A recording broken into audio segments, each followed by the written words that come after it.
Team India మాజీ cricketer Telugu తేజం అంబటి రాయుడు మరోసారి తండ్రయ్యాడు. ఆయన సతీమణి విద్య 12 మగబిడ్డకు జన్మనిచ్చింది. ఈ విషయాన్ని సోషల్ మీడియా వేదికగా స్వయంగా అంబటి రాయుడు తెలియజేశాడు. తన భార్య కొడుకుతో తీసుకున్న సెల్ఫీ ఫోటోను అభిమానులతో పంచుకున్నాడు. కొడుకు పుట్టాడు, సంతోషంగా ఉందని ఆ ఫోటోకు రాయుడు క్యాప్షన్ ఇచ్చాడు. ప్రస్తుతం ఈ ఫోటో వైరల్ గా మారగా విషయం తెలుసుకున్న సహచర ఆటగాళ్లు నెటిజన్లు సోషల్ మీడియా వేదికగా శుభాకాంక్షలు తెలియజేస్తున్నారు. ఇక 2009లో అంబటి రాయుడు విద్యకు పెళ్లైంది. ఇక ఈ దంపతులకు 2020 జూలైలో తొలి సంతానంగా ఆడపిల్ల పుట్టింది.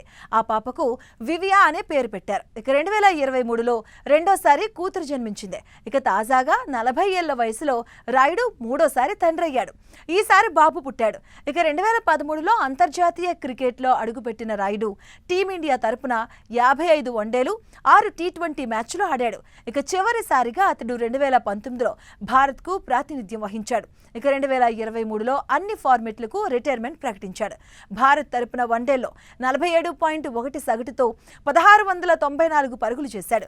ఇందులో 3 శతకాలు 10 అర్ధశతకాలు ఉన్నాయి. ఇక టీ20లో 42 పరుగులు సాధించాడు. ఇక ఐపీఎల్లో 204 మ్యాచ్లు ఆడాడు. 28.2 సగటుతో 4348 పరుగులు సాధించాడు.